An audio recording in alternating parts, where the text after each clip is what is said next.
என்னக்கா? என்னாச்சு அக்கா? ஹலோ சார், மயில்வாகனன் சாரா? ஆமா சார், நான் கொடைக்கானல்ல இருந்து எஸ்ஐ சந்திரசேகர் பேசுறேன்.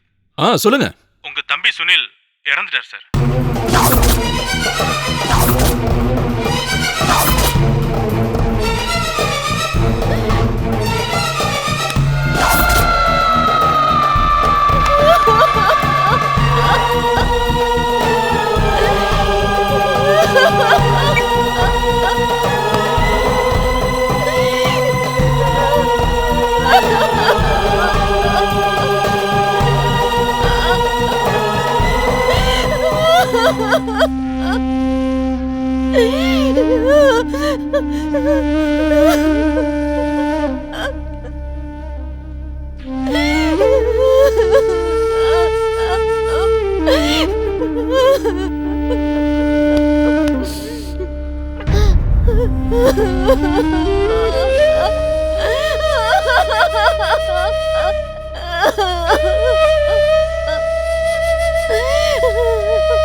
மயிலே, சத்யா, என்னடா சத்யா ஏன் அழறா?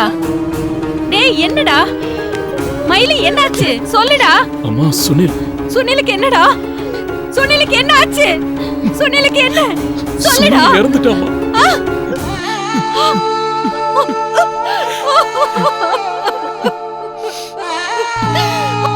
சுனில்!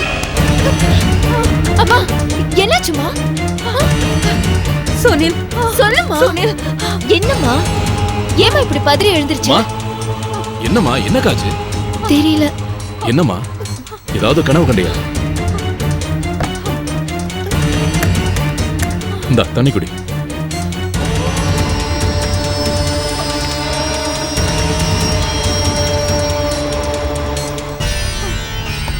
என்னம்மா உடம்பு ஏதாவது சரியில்லையா? டாக்டர் கிட்ட போலாமா? சுனில் சுனில் என்னம்மா சொல்லுமா அவன்கிட்ட. மயிலே, நான் கெட்ட கனவு கண்டேன்டா. எனக்கு ரொம்ப பயமா இருக்குடா. அப்படி என்ன கனவு கண்ட? கொடைக்கானல்ல இருந்து போன் வந்ததுடா. உன் தம்பி சுனில். என்னம்மா உனக்கு? சுனிலுக்கு மா என்னாச்சுமா? உன் தம்பி சுனில் செத்து போயிட்டான்னு போன் வந்துச்சுடா.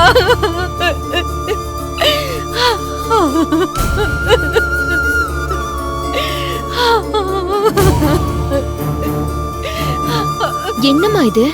அவன் வேற காணோம்னு நம்ம தேடிட்டு இருக்கோம். இந்த நேரத்துல அவன் செத்து போயிட்டதா கனவு கண்டதா சொல்றியே, இது அபசகுணமாச்சேம்மா. அக்கா நீ வேற கொஞ்சம் சும்மா இருக்கியா? அம்மாவே பயந்துகிட்டு இருக்காங்க. எனக்கு ரொம்ப பயமா இருக்குடா. என் பிள்ளைக்கு ஏதோ ஆயிடுச்சுடா. எனக்கு கெட்ட கனவு வந்துச்சுடா. அம்மா கொஞ்சம் அமைதியா இருக்கியா? நீ அவனை பத்தியே நினைச்சிட்டு இருக்கிறதால உனக்கு அந்த கனவெல்லாம் வருது. அவனுக்கெல்லாம் ஒண்ணும் ஆகாதுமா, நீ நிம்மதியா தூங்கு. அக்கா அம்மாவை கொஞ்சம் பாத்துக்க. இங்க பாரு, நாளைக்கு வேலையா சுனிலை பத்தி கொடைக்கானல் ஸ்டேஷன்ல விசாரிக்க சொல்றேன், சரியா? கண்டதையெல்லாம் நினைச்சு குழம்பிக்கிட்டு இருக்காது. மா கனவுல கண்டதெல்லாம் நிஜத்துல நடக்காதுமா. படு.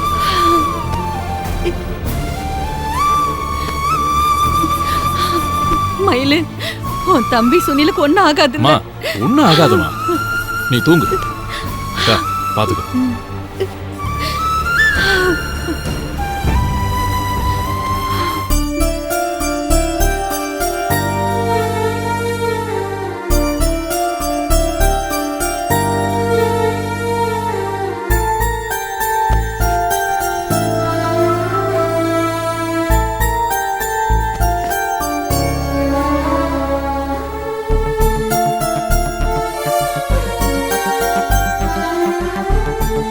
டைம் பாத்தியா? நாளாச்சு. விடை காலையில காண்ற கனவு பழிக்கும்னு சொல்லுவாங்க. அதுவும் அம்மா கனவு கண்டா அப்படியே பழிக்கும். எனக்கு ரொம்ப பயமா இருக்கு மயிலு. அக்கா சுனிலுக்கு அப்படி எதுவும் நடக்காது. நீ ஏன் தேவையில்லாம பயப்படுற? போ அம்மாவை போய் பாரு. இல்லடா. போக்கா.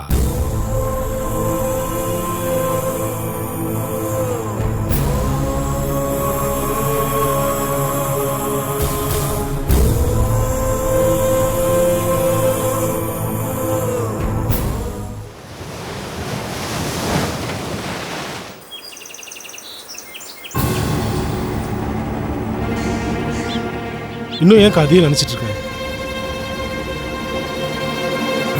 ரொம்ப வலிக்குது.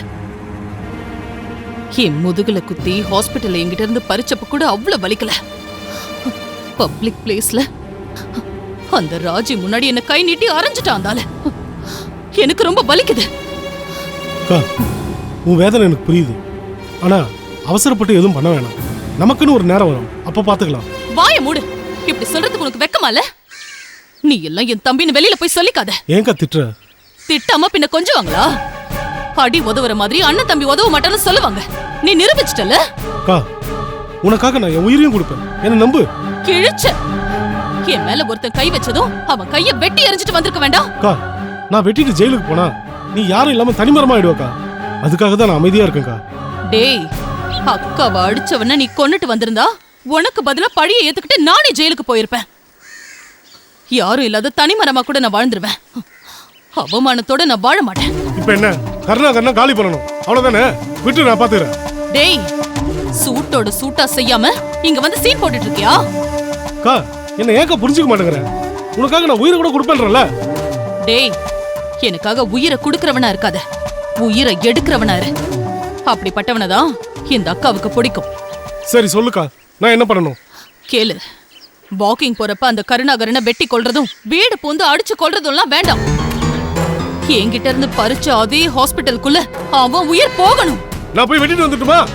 டேய், கட்டிட்டு வான்னு சொன்னா வெட்டிட்டு வரணும். என்கிட்ட பெர்மிஷன் கேட்டு நின்னுட்டு இருக்க கூடாது. அவசரப்படாதக்கா, ஹாஸ்பிட்டல் நம்ம கைக்கு வந்துட்டோம். ஏய், அதை எப்படி மீக்கிறதுன்னு எனக்கு தெரியும். என்ன அடிச்சு அவமானப்படுத்தின கருணாகரனை அழிக்கணும். அதுக்கு முதல்ல நீ வழி சொல்லு. அக்கா, நீ அந்த கருணாகரனை கொன்னுட்டு திரும்பவும் ஜெயிலுக்கு போயிட்டீன்னா நம்ம கஷ்டப்பட்டதெல்லாம் வீணா போயிடும்க்கா. தயா, விரும்பினதை செய்ய முடியாத இடத்துக்கு பேரு தான்டா ஜெயில். இப்ப அந்த கருணாகரனை அழிக்கிறதுக்கு விரும்புறேன். அத செய்ய முடியலனா நான் வெளியில இருந்தும் ஜெயில இருக்கிறதுக்கு தான் சமம். இத பாரு, ஏன் விருப்பத்தை நீ நிறைவேற்ற போறியா இல்லன்னா நானே பாத்துக்கிட்டுமா? என்ன பண்ணணும் சொல்லுக்கா, தம்பி உடையான் படைக்கஞ்சாலும் செஞ்சு முடிச்சு காட்டுறேன். ஹாஸ்பிட்டல் நம்ம கையை விட்டு போனாலும் நம்ம ஆளுங்க சில பேர் இன்னும் அங்கதான் இருக்காங்க. அவங்க மூலமா இந்த காரியத்தை முடிக்கணும். என்னக்கா பண்ண போறோம்? சொல்றேன்.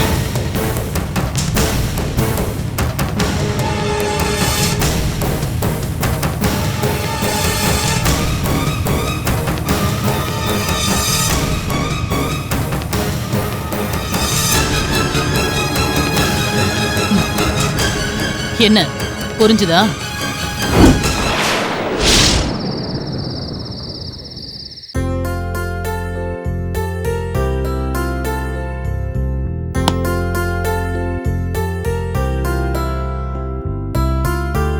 சுஷ்மா, வாமா, சாப்பாடு ரெடி. சீக்கிரமா வாமா. இத வரேம்மா.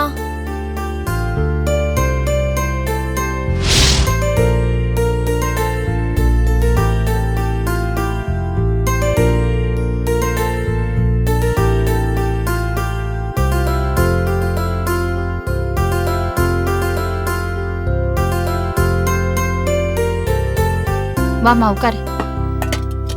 எல்லாம் ரெடி. நீ முதல்ல சாப்பிடு. வேண்டாம்மா, எனக்கு பசிக்கல. நான் ஊட்டி விடுறேம்மா, பேசாம சாப்பிடு. இல்லம்மா, எனக்கு வேண்டாம். ஏய், என்ன தாண்டி உன் பிரச்சனை? ஏண்டி உன் உயிரை எடுக்கிற? நீ இப்படியே சாப்பிடாம இருந்தா உடம்புக்கு ஏதாவது ஆயிட போகுது. ஐயோ, என்னால முடியலம்மா. சாப்பிட முடியல, நிம்மதியா தூங்க முடியல. கொடைக்கானல்ல நடந்தது நினைச்சு நினைச்சு நான் ஒவ்வொரு நிமிஷமும் பயந்தே வாழ்ந்துட்டு இருக்கேன். ஏய், இது பாரு, அது ஒரு கெட்ட கனவா நினைச்சு மறந்துரு. அதுதான் நம்ம எல்லாருக்குமே ரொம்ப நல்லது. முடியலம்மா, நானும் எவ்வளவோ ட்ரை பண்ணிட்டேன், ஆனா என்னால மறக்கவே முடியல. கண்ணு மூடினாலே அவன் முகம்தான் ஞாபகத்துக்கு வருது. ஏய், இப்படியே பேசிக்கிட்டே இருந்தா உனக்கு பைத்தியம் தாண்டி பிடிக்கும். பிடிக்கட்டும். பைத்தியம் பிடிச்சா எல்லாத்தையும் மறந்துடுவாங்கன்னு சொல்லுவாங்கல்ல, அதுக்காக வந்து பைத்தியம் பிடிக்கட்டும். எல்லாத்தையும் மறந்துடுவேன்ல.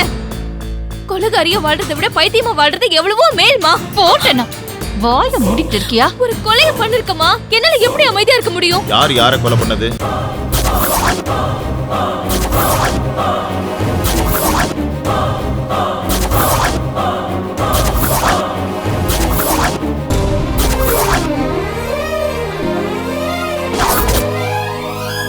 என்னம்மா அது கொலை மேட்ரு? அதாவது அது ஒண்ணு இல்லைண்ணே. கொடைக்கானல்ல இருந்து ரிட்டர்ன் வரும்போது ஒரு ஆடு குறுக்க வந்துருச்சுனே. சடனா பிரேக் போட்டேன்.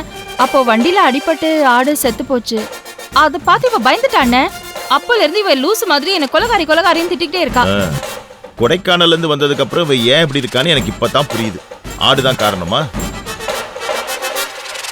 மா, அந்த ஆட்டோட ஆயுசு ராஜி கையால முடியணும்னு இருக்கு. விட்டு தள்ளுமா. ஒன்னா பாவம் தின்னா போச்சுன்னு சொல்லுவாங்க. இத பாருமா, இந்த மாதிரி சின்ன சின்ன விஷயத்துக்கெல்லாம் மனசை போட்டு குழப்பிக்க கூடாது. கொடைக்கானல்ல நடந்ததை அங்கேயே மறந்துடணும். அதெல்லாம் ஏமா, ராஜி வேணும்னு அந்த ஆட்டு மேல காரை ஏத்திருப்பா. ஏதோ தவறுதெல்லாம் நடந்துச்சு, அந்த ஆட்டோட உயிர் போயிடுச்சு, அவ்வளவுதானே. இதுக்கு அவ என்னமா பண்ண முடியும்? இத பாரு, இதெல்லாம் ஒரு பெரிய விஷயமா எடுத்துட்டு ஃபீல் பண்ணக்கூடாது. தூக்கி போட்டு அடுத்த வேலையை பாருமா. அண்ணே, அந்த ஆடு மட்டும் ரோட்டோரமா மேஞ்சிருந்தா உயிர் போயிருக்குமா? அடுத்தவங்க எல்லைக்குள்ள மீறி நுழைஞ்சா இப்படிதான் ஆகும். சரி விடுமா, அவ சின்ன பொண்ணு. ஏதோ கண்ணெதிர்க்க ஆக்சிடென்ட்ல ஒரு உயிர் போன உடனே அப்செட் ஆயிட்டா. சின்ன பொண்ணுன்னு சொல்லாதண்ணே. இவளுக்கு கல்யாணம் பண்ற வயசு வந்துருச்சு. சரி விடு, ஒரு மாப்பிள்ளைய பாத்துருவோம். கரெக்டா சொன்னேனே. கல்யாணம் நடந்து மாமியார் மாமனார் நாத்தனார்னு இவ வாழ்க்கை பெருசானா தன்னால பொறுப்பு வந்துரும். அதுக்கப்புறம் சின்ன சின்ன விஷயத்துக்கெல்லாம் புலம்பிக்கிட்டு இருக்க மாட்டா. அம்மா, இப்ப எனக்கு கல்யாணம் வேணும்னு உங்ககிட்ட கேட்டேனா? இது பாரு, யாரும் பெத்த பிள்ளைங்க கிட்ட கேட்டுட்டு கல்யாணத்தை பேச மாட்டாங்க. வயசு நேரமா அமைஞ்சா கல்யாணத்தை முடிச்சிட வேண்டியதான். ராஜி, என்கிட்ட சொல்லிட்டேலம்மா, விடு. ஒரு தங்கமான மாப்பிள்ளையா பார்த்து உன் முன்னாடி கொண்டு வந்து நிறுத்த வேண்டியது என்னுடைய பொறுப்பு. சூப்பர்னே. என்ன சூப்பர்? எனக்கு இப்ப கல்யாணத்துல இன்ட்ரெஸ்ட் இல்ல. ஆமாமா, எல்லா பொண்ணுங்களும் இப்படித்தான். கல்யாணம் வேணான்னு சொல்லுவாங்க. கல்யாணம் ஆகி புருஷன் வீட்டுக்கு போனதுக்கு அப்புறம் பெத்தவங்களையே மறந்துடுவாங்க. இதெல்லாம் காலங்காலமா நடக்கிறதானம்மா. விடுனே, அவ ஏதோ சொல்லிட்டு போறா. முதல்ல நீ மாப்பிள்ளை பாக்குற வேலையை பாரு. பார்த்தாச்சின்னு வச்சுக்கம்மா. சாப்பாடு எடுத்து வை, பசி. சரிண்ணே. அம்மா, என்னம்மா கல்யாணத்துக்கு என்ன அவசரம் இப்போ? ஏய், நல்லதெல்லாம் நாங்க பெரியவங்க பார்த்து முடிவு பண்ணுவோம். நாங்க சொல்றபடி நீ கேட்டா போதும், புரியுதா? அது இல்ல மன்னா. ஏய், முதல்ல வந்து சாப்பிடு.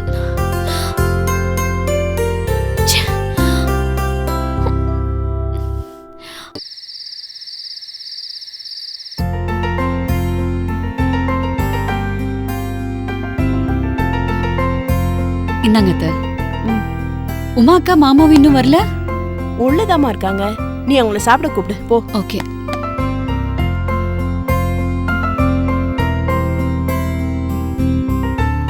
அக்கா, மாமா,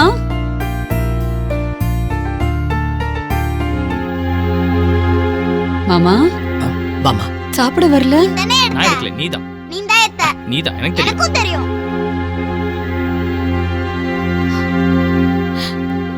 அக்கா, என்னக்கா ஆச்சு? ஏன் அழறீங்க? என்ன மாமா? புதுசா இது கழப்புற குஷியை நினைச்சு தான் அழைச்சிட்டு இருக்கிறேன். குஷி, நீ போய் விளையாடு போ. போடக்க நான் வரேன். என்னாச்சு? சாப்பிட வரல? வந்து என்னன்னு கேளு. என்னாச்சு? என்ன நீ ஏன் அழுறீங்க? அக்கா குஷி நினைச்சு அழுதுட்டு இருக்காங்க.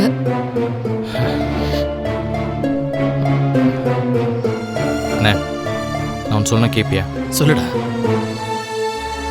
நாங்கள் இங்கே இருக்கிற வரைக்கும் இந்த பிரச்சனை சால்வ் ஆகவே ஆகாது. பேசாம நானும் ஸ்னேகாவும் தனி கொடுத்தன போயிடுவோம். டேய், என்னடா பேசுற? டேய், என்னடா பேசுற? உங்க அப்பா ஊர்ல இல்லாத நேரத்துல இப்படி எல்லாம் பேசாதடா. அவருக்கு தெரிஞ்சதுன்னா மனசு ரொம்ப கஷ்டப்படுவாரு. இல்லம்மா, குஷி விட்டு ஸ்னேகா விலகி இருந்தாதான் குஷி அன்னிக்கிட்ட ஒட்டுவா. இதுக்கு வேற வழி இல்லம்மா. நாங்கள் தனி கொடுத்தனம் போகிறது தான் சரின்னு தோணுது. குஷியையும் உமாவையும் எப்படி ஒன்று சேர்த்து வைக்கிறதுங்கிறதுக்கு ஏதாவது ஐடியா கொடுப்பேன்னு பார்த்தா நீ என்னடா நான் வீட்டோட பிரிஞ்சு போகிறதுக்கு வழி சொல்லிட்டு இருக்கிற? அண்ணே, மனசுக்கு பிடிச்சவங்க கூட ஒன்றா இருக்கிறது சந்தோஷம்தான், நான் இல்லைன்னு சொல்லலை. ஆனால் அதே மாதிரி மனசுக்கு பிடிச்சவங்க சந்தோஷத்துக்காக அவங்கள விட்டு பிரிஞ்சிருக்கிறதும் தப்பு கிடையாது. இல்ல, எனக்கு நீ சொல்றதுல சுத்தமா உடன்பாடு இல்ல. குஷியை பத்தி எனக்கு நல்லா தெரியும். நான் அவளை விட்டுட்டு போயிட்டேன்னா அவளுக்கு இன்னும் அக்கா மேல வெறுப்பு தான் வரும். அதுக்கு பதிலா இங்கேயே இருந்து அவளை கொஞ்சம் கொஞ்சமா மாத்தலான்னு தோணுது. இந்த பார் ஸ்னேகா, குஷி கிட்ட நீ பேசிட்ட, நான் பேசிட்டேன், அண்ணன் பேசிட்டாரு. ஏன் அண்ணி கூட கெஞ்சி பார்த்துட்டாங்க. இதுக்கு மேலே அவன் மாறுவான்னு நினைக்கிறது நம்மளோட முட்டாள்தனம். நாம தான் அதுக்கான முயற்சி எடுக்கணும். யோசிச்சு பார்த்தா குஷியுடைய இந்த பிஹேவியருக்கு காரணமே நானும் உமாவும் தான். ஆமாண்ணா, குஷி பிறந்த காலத்துல இருந்தே நானும் உமாவும் சண்டை போட்டுட்டு தான் இருக்கோம். குழந்தை முன்னாடி உமாவை பத்தி எத்தனையோ தடவை நான் தப்பா பேசியிருக்கேன். அதே மாதிரி தான் உமாவும் குஷிக்கு ரொம்ப பிடிச்ச நம்ம வீட்டு ஆளுங்களை பத்தி பல தடவை அவ முன்னாடியே தப்பா பேசியிருக்கா. இதெல்லாம் சேர்ந்துதான் குழந்தை மனசுல ஒரு நெகட்டிவ் இமேஜா வளர்ந்துருக்கு. குழந்தை முன்னாடி பெரியவங்க தப்பான விஷயங்களை பேசக்கூடாது, ரொம்ப ஜாக்கிரதையா இருக்கணுங்கிற ஒரு பெரிய பாடத்தை நாங்க கத்துக்கிட்டோம். அதுக்கு நாங்க கொடுத்த விலை ரொம்ப அதிகம். அண்ணி, நீங்க சொல்லுங்க அண்ணி, நாங்க தண்ணி கொடுத்துன்னு போறது நல்லது தானே? எங்களுக்காக நீங்க ஏன் இங்க இருந்து போனோம்? வேணும்னா இப்படி பண்ணலாம். நானும் உங்க அண்ணனும் குஷியை கொட்டிக்கிட்டு தண்ணி கொடுத்தனும் போயிடுறோம். குஷியை கொட்டிக்கிட்டு தண்ணி கொடுத்தனும் போயிடுறோம். என்ன உமா இது? ஏற்கனவே குழந்தை மனசுல நெகட்டிவ் தாட்ஸ் வளர்றதுக்கு பெரியவங்க நாம காரணமாயிட்டமேங்கிற வருத்தத்துல நான் பேசிட்டு இருக்கேன். அதை எப்படி பாசிட்டிவா மாத்துறதுன்னு யோசிப்போமா? அதை விட்டுட்டு இந்த பாரு, இப்ப நம்ம குடும்பத்துல யார் பிரிஞ்சு போனாலும் அவ மனசுல அது வேதனையை இன்னும் அதிகம் தான் படுத்தும். அதனால நல்ல மாற்றங்கள் எதுவும் வராது. எனக்கு என்னமோ நாம தண்ணி கொடுத்தனும் போறதுதான் சரின்னு படுது. உமா, இவன் தான் ஏதோ உளறானா, நீ அவன் கூட சேர்ந்துக்கிட்டு என்னென்னமோ பேசுறியம்மா. இத பாருமா, கஷ்டமோ நஷ்டமோ எல்லாரும் ஒன்னா இருக்கலாமா. எனக்கு ஒரு சான்ஸ் கொடுங்க, நான் குஷி கிட்ட பேசி பாக்குறேன். அதுக்கப்புறம் நீங்க சொல்ற அந்த தனி கொடுத்தனத்தை பத்தி எல்லாம் யோசிச்சு பார்க்கலாம். என்ன பேச போற? ஒரு நிமிஷம் இரு.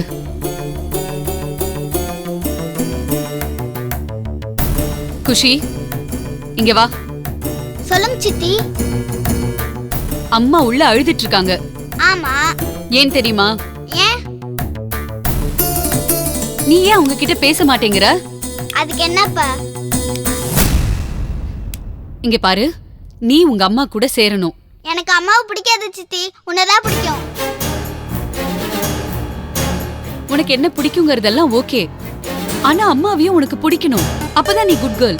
எனக்கு அம்மாவை பிடிக்காதுன்னா பிடிக்காது. அப்போ நீ பேட் கேர்ளா? அப்ப நீ குட் கேர்ளா பேட் கேர்ளா? நான் குட் கேர்ள் தான். அப்ப உனக்கு மட்டும் என் டாக்டர் தாத்தாவை பிடிக்க மாட்டுது?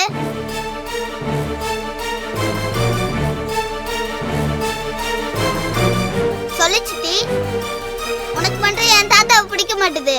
அது வேற குஷி. அப்ப இது வேற.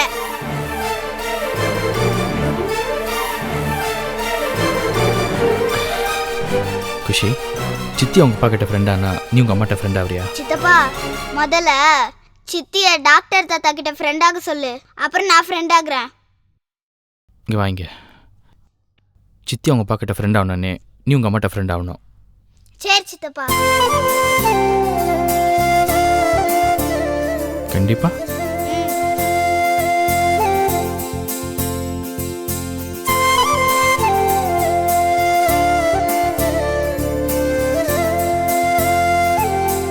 இதுக்கு மேல எல்லாம் உன் கையில தான் இருக்கு. சாப்பாடு வைமா, வா.